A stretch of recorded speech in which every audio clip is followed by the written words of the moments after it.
So you want to bag your car, or in my case, your reliable daily driver? Simple answer is, if this isn't your daily driver, what are you building it for? I'll get to that. And if it is your only car, don't fucking do it. Don't fucking do it.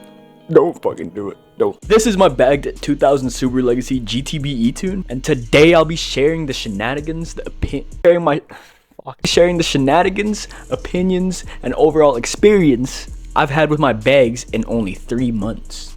3 months. First thing I want y'all to know, there is no cheaping out on air suspension. The cheaper you go, the more expensive the maintenance is gonna be.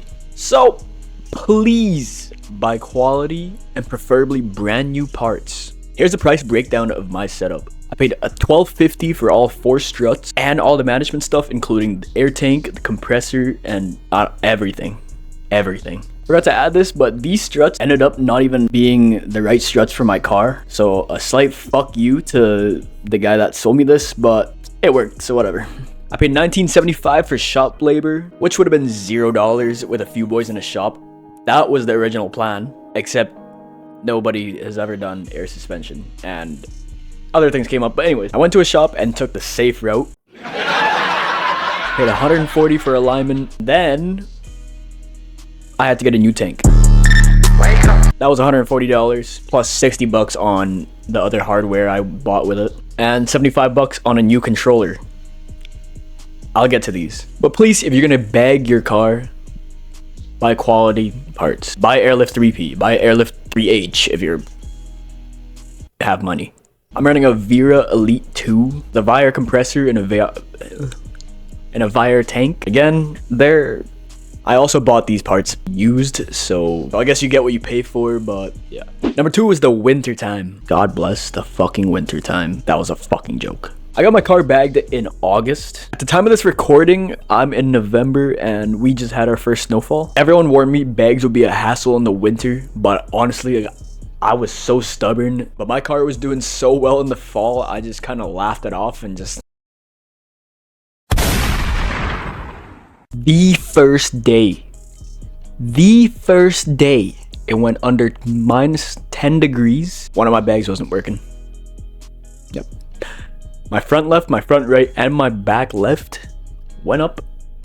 And my back right was just at 0. Someone was able to fix that issue pretty quick. Call me an expert or something. But another thing with winter and air suspension is...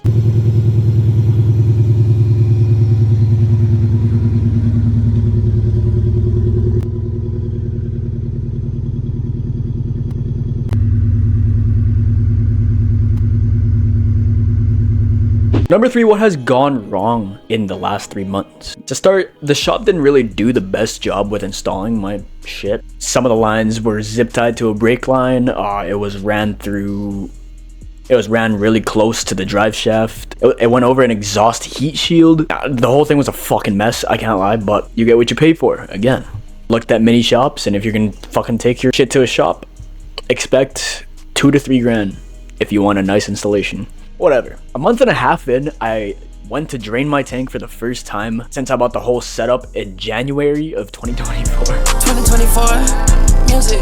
That tank wasn't drained for 9 months, 9.5 months, probably more. What came out was straight brown and orange and shit water. I'm not talking about a little fucking drip. I'm talking about an Oppenheimer level explosive fucking diarrhea out of that fucking thing. That's not even the worst thing that happened. Drain valve stuck open, which meant I couldn't fill that tank. So what did I do? I grabbed a socket wrench. All it took was one IKEA socket wrench and a Marvel to fucking grenade a whole drain valve. But that tank was rusted to shit inside from all the condensation. That's why the water was shitty brown. So I went and bought a new tank for $140. A week later, I was at home, and for context, home is a 5-hour drive from where I go to school. I was filming this exact roller video with a buddy. No, I did not turn white and blonde, but I swear literally like 30 seconds after I ended this video, I ran to the car and the cable for the remote just completely killed itself because I played around with it too much. And it just so conveniently happened 2 days before I had a midterm. But yeah, ordered a new controller and she was fine again. Until the first day. Okay, don't get me wrong, despite all these tedious little fucking things, I don't regret bagging my car. The whole purpose of this build is VIP or Bippu inspired Subaru wagon. Yeah, makes zero sense, but that's exactly why I'm doing it. Which leads to my conclusion. Should you bag your car? If you have, for example, an E92 M3 and you're making a track build out of it, absolutely fucking not. If you have, for example, any car and you have the time and money and patience and you're building a show car, or if you're building for a purpose and it's not your only car, absolutely fucking yes. Unless you have the brain capacity of a fucking pinto bean, then do whatever the fuck you want. Live life. Go static. I don't give a fuck. It's not my oil pan or tailbone that's being fucked. The end.